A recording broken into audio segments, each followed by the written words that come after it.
Welcome back to season one. This is episode number 8 with Helen King. Thank you so much again for joining us. You're welcome.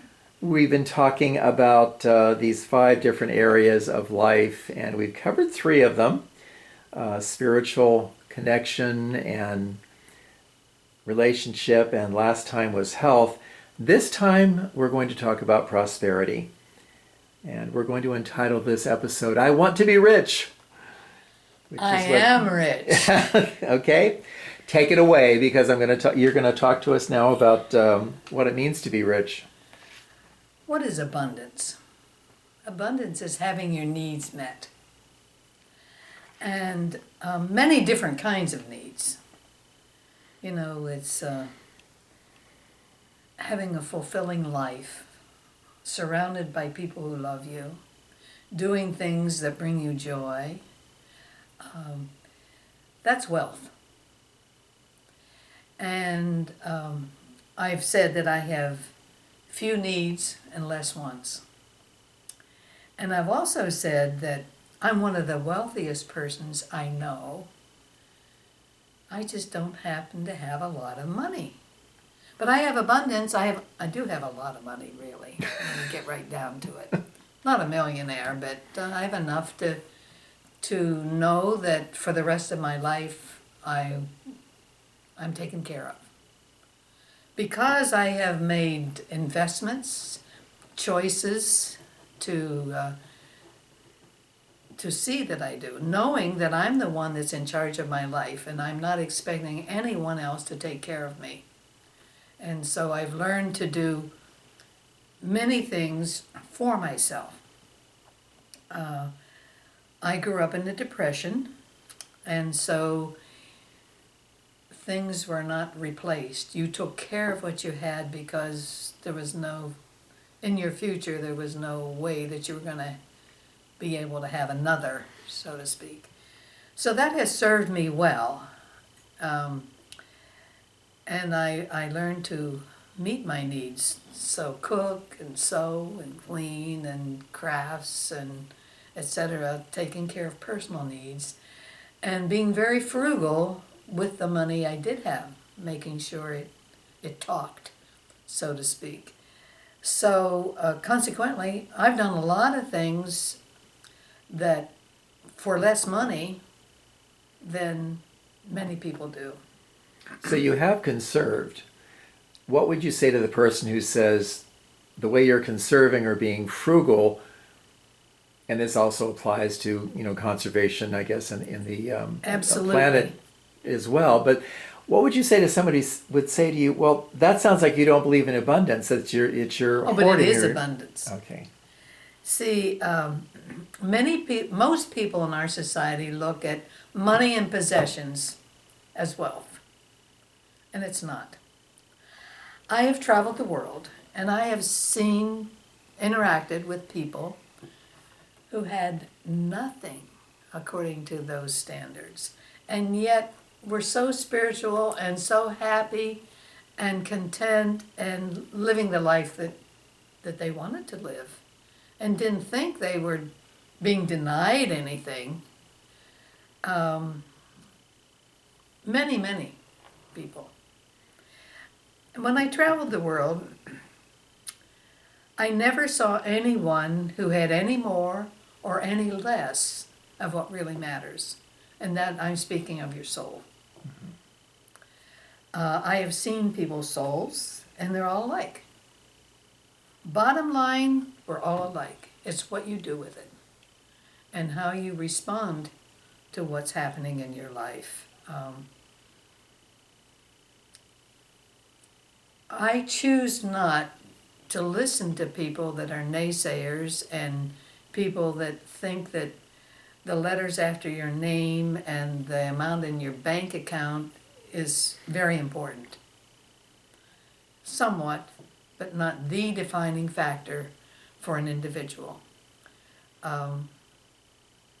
Like I say, someone who's generous, compassionate, kind, those are the things that matter to me more. What would you say to the person watching this that can't pay the rent or doesn't have a job, because I understand what you're talking about here, and I think anyone listening would understand as well that this is what I might call the capital T truth, the total reality, the spiritual truth of what is. And there's also that small t truth. It's like, yeah, I get that. And I am rich in friends and all these other things, but I can't pay the rent.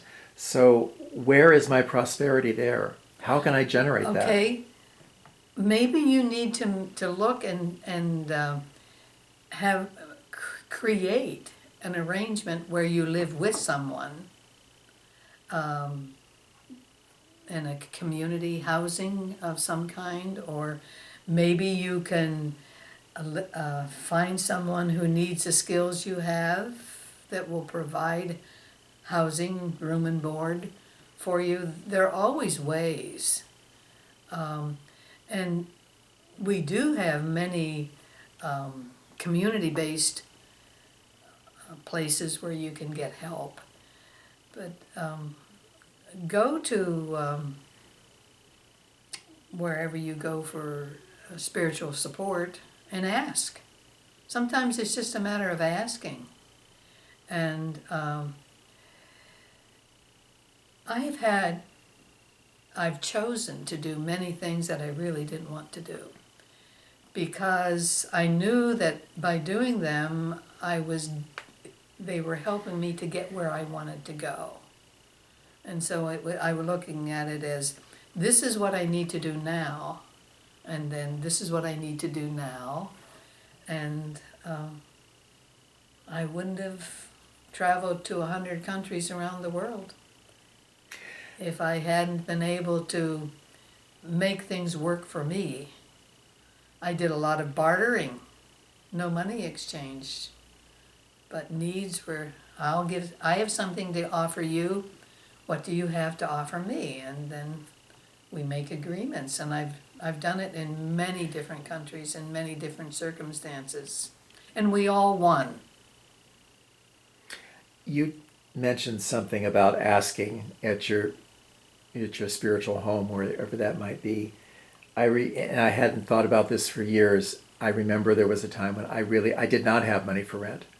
It was one of the lowest times of my life, and in our service, we got to ask for prayer requests, treatment requests. And I said I just would like to have support in knowing that my rent is paid. It's due next week, and I have no idea where the money's coming from, but I know it's possible. I was just asking for support. I wasn't asking for money. And the minister called me over afterwards, and he had the checkbook there, and he said, "How much is your rent?" And I didn't know how to react at the time. Yeah. I was just blown away. Whenever I quit my job in 1979 to follow my spiritual path full time. I knew I had to figure out finances, what my needs were, and make sure that they were taken care of. That's basic needs, no frills.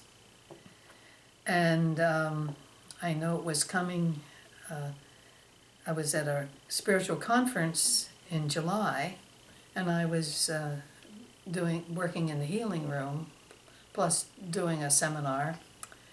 And I worked with one young man several times, and he wanted to pay me, and I said, no, we're not allowed to accept money for our services. He says, well, I'll see you at the end of the conference then. Well, I had been wondering where the money for my taxes was going to come from. But I wasn't worrying about it. I just knew it was going to unfold. I said, I tell Spirit, I'm doing your work. I expect cooperation. And so at lunch on Saturday, he handed me a check. And I saw a 5 on it, but I just stuck it in my pocket. I didn't even look at it for 2 days. And it was $500. Paid my taxes. So it's like, you never know how The universe is going to work things out. But if you're doing what you're asked to do, it comes. And if it doesn't come in a way you expect, which it seldom does, it means that you need to look some other ways. So help is available for people if they want it in many different ways, both from spirit and from around their community, whatever that might be. But you touched on a point that I thought was interesting, maybe you could expound on a little bit, is that you were talking about your basic needs being met. I can remember someone coming to me for prayer work and she wanted a Rolls Royce and she didn't have an apartment or a garage to put it in. So that was wanting something as opposed to what she really needed, which was basic housing. Unrealistic. It's like, where are you coming from? It's like, we're expected to be responsible. We're expected to take care of ourselves to the limit of our abilities. Now, we don't expect a 2-year-old to meet their needs. We're teaching them how. But by golly, somebody who's in their late teens and 20s should be knowing how to take care of themselves. And so, as I said before, why should I do something for you that you refuse to do for yourself? If there is a circumstance that requires help, I'll step up and help you temporarily. And your community will, I'm sure. But however, there's help, and then there's yours. Fill that need. You fulfill that need yourself. It's a give and take. Hopefully, when I need something, you're there for me, and when you need something, I'm there for you. After all, basic reason we're here is to help one another. And as I learn something, share it with you. As you learn something, share it with me. And that's how we all become more, is by sharing our thoughts, our words, our actions. And so that's prosperity. And that's where we'll leave it. Yes.